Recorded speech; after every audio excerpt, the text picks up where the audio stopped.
ಲೋಕಸಭಾ ಕ್ಷೇತ್ರಕ್ಕೆ ಒಂದು ಇತಿಹಾಸ ಇದೆ. ಆ ಇತಿಹಾಸವನ್ನ ಕಾಪಾಡಿಕೊಳ್ಳುವಂತ ಜವಾಬ್ದಾರಿ ನಮ್ದಿದೆ. ಇತಿಹಾಸ 52ನೇ ಇಸ್ವಿಯಿಂದ ಹಿಡಿದು 2 ಬಾರಿ ಮಾತ್ರ ಬೇರೆ ಪಕ್ಷದ ಎಂಪಿಗಳಿಂದ ಆಗಿದ್ದಾರೆ. ಒಂದು ಸಾರಿ ಜನತಾ ಪಕ್ಷದಿಂದ ಆಗಿದ್ದಾರೆ, ಇನ್ನೊಂದು ಸಾರಿ ಬಿಜೆಪಿಯಿಂದ ಆಗಿದ್ದಾರೆ. ಈ 2 ಅವಧಿ ಬಿಟ್ಟರೆ ಉಳಿದಿರೋ ಅವಧಿಗೆಲ್ಲ ಕೂಡ ಕಾಂಗ್ರೆಸ್ ಇತಿಹಾಸನೇ. ಒಂದು ಸಾರಿ ಆಕಸ್ಮಿಕ ಜನತಾ ಪಕ್ಷ ಬಂತು, ಇನ್ನೊಂದು ಸಾರಿ ಆಕಸ್ಮಿಕವಾಗಿ ಬಿಜೆಪಿ ಬಂತು.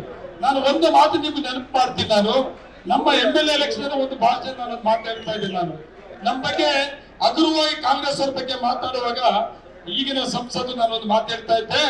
ಆಕಸ್ಮಿಕವಾಗಿ ಗಾಳಿಗೆ ಬಂದಿರೋದು ಕೋಲಾರ ಲೋಕಸಭಾ ಕ್ಷೇತ್ರದಲ್ಲಿ ಆಕಸ್ಮಿಕವಾಗಿ ಮತ್ತೆ ಇಲ್ಲಿ ಇರೋದಿಲ್ಲ ನೀವು ಅಂತ ಹೇಳಿದೆ. ಈಗಾಗಲೇ ರಿಸಲ್ಟ್ ಬಂದಿದೆ.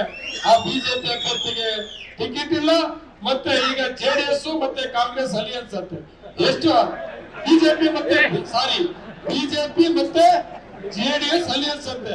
ನಾನು ಯಾಕೆ ಮಾತು ಹೇಳಿದ್ರೆ, ಈ JDS ಅವ್ರು ಯಾರ್ಯಾರ ಜೊತೆ ಹೋಗ್ತಾರೆ, ನಮ್ಮ ಜೊತೆಲಿ ಒಂದ್ಸರಿ ಬಂದ್ಬಿಟ್ಟಿದ್ರು. ಆ ನೋವನ್ನ ತಿಂದ್ಬಿಟ್ಟಿದ್ವಿ ನಾವು. 5 ವರ್ಷ ಇದೆ ಪಾರ್ಲಿಮೆಂಟ್ ಎಲೆಕ್ಷನ್ ಅಲ್ಲಿ ಅಲಿಯನ್ಸ್ ಅಂತ ಹೋಗಿ ಆ ಗಾಳಿ ನಮಗ್ ಬೀಸ್ ನೋಡ್ರಿ. ಕರ್ನಾಟಕ ರಾಜ್ಯದಲ್ಲಿ ಇತಿಹಾಸದಲ್ಲಿ ಒಂದೇ ಒಂದು ಸೀಟ್ ಕಾಂಗ್ರೆಸ್ ಗೆದ್ದಿದ್ದು ಯಾವಾಗಂದ್ರೆ ಈ JDS ಜೊತೆ ಅಲಿಯನ್ಸ್ ಹೋದಾಗ ಮಾತ್ರ. ಅದೇ ಗತಿ ಇವತ್ತು ಬಿಜೆಪಿ ಕೂಡ JDS ಅಲಿಯನ್ಸ್ ಹೋಗಿದ್ರೆ ಅವ್ರಿಗೂ ಅದೇ ಗತಿ ಬರೋದು. ಅದರಿಂದ ನಾವು ಯಾವುದೇ ಕಾರಣಕ್ಕೂ ಕೂಡ ಯಾವಾರೋದು ಬೇಡ.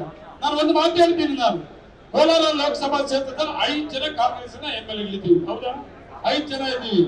ನಾನು ಎಲ್ಲಾ MLA ಗೆಲ್ತೀನಿ. 4 ಜನ MLA ನಾನೊಬ್ಬರು ಬಿಟ್ಟು 4 ಜನ MLA ಕೂಡ ತುಂಬಾ ಹೆಚ್ಚಿಗೆ ಓಟ್ ತಗೊಂಡು ಗೆದ್ದಿದ್ರಿ. ಯಾಮಾರ್ಬೇಡ್ರಿ. ನಾನು ತುಂಬಾ ಕಡಿಮೆ ಓಟಲ್ಲಿ MLA ಆಗಿದ್ದೀನಿ. ನಾನು ಯಾಮಾರೋದಿಲ್ಲ. ನನ್ನ ಮಾಲೂರು ವಿಧಾನಸಭಾ ಕ್ಷೇತ್ರದಲ್ಲಿ ಪಾಪ ಏನೋ ಸಿದ್ದಾಮಣಿಯಲ್ಲಿ ಒಬ್ಬ MP ಭಾಷಣ ಮಾಡ್ತದ್ದು ನಾನು ಕೇಳಿದೆ. ನಾನು ಮಾಲೂರಲ್ಲಿ ಡಿಪಾಸಿಟ್ ಬರಲ್ಲ, ಮಾಲೂರಲ್ಲಿ ತುಂಬಾ ಕಡಿಮೆ ಓಟ್ MLA ಆಗಿದ್ದಾರೆ. ನಾವು 1,20,000 ಓಟಲ್ಲಿದ್ದೀವಿ. ನಾವೆಲ್ಲರೂ ಸೇರಿ ಒಟ್ಟಿಗೆ ಒಂದಾಗ್ಬಿಟ್ಟಿದ್ದೀವಿ ಅಂತ ನಾನು ಚಾಲೆಂಜ್ ಮಾಡ್ತೀನಿ ನಿಮ್ಮ ಮುಂದೆ. ಆಕಸ್ಮಿಕವಾಗಿ ಆಗಿರ್ಬೋದು, ಕಾರಣಗಳು ಬೇರೆ ಇರ್ಬೋದು, ಆದ್ರೆ ಮಾಲೂರು ವಿಧಾನಸಭಾ ಕ್ಷೇತ್ರ ನಿಮ್ಮ 4 ಏನು MLA ಹೆಚ್ಚಿಗೆ ಓಟ್ ತಗೊಂಡಿದೆ. ಕೋಲಾರ ಕೂಡ ಸೇಮ್. ನಿಮಗಿಂತೂ ನಾವು ಮಾಲೂರು ವಿಧಾನಸಭಾ ಕ್ಷೇತ್ರ ಕಡಿಮೆ ಆಗಲ್ಲ ಅನ್ನುವಂಥ ಧೈರ್ಯವನ್ನ ವಿಶೇಷವಾಗಿ ನಾವು ನಮ್ಮ ಇತಿಹಾಸವನ್ನ ಕಾಪಾಡ್ಕೊಂಡು ಹೋಗ್ಬೇಕಾಗ್ತದೆ. ಗೌತಮ್ ಹೋಗಿ ಗೆಲ್ಸ್ಬೇಕಾಗ್ತದೆ.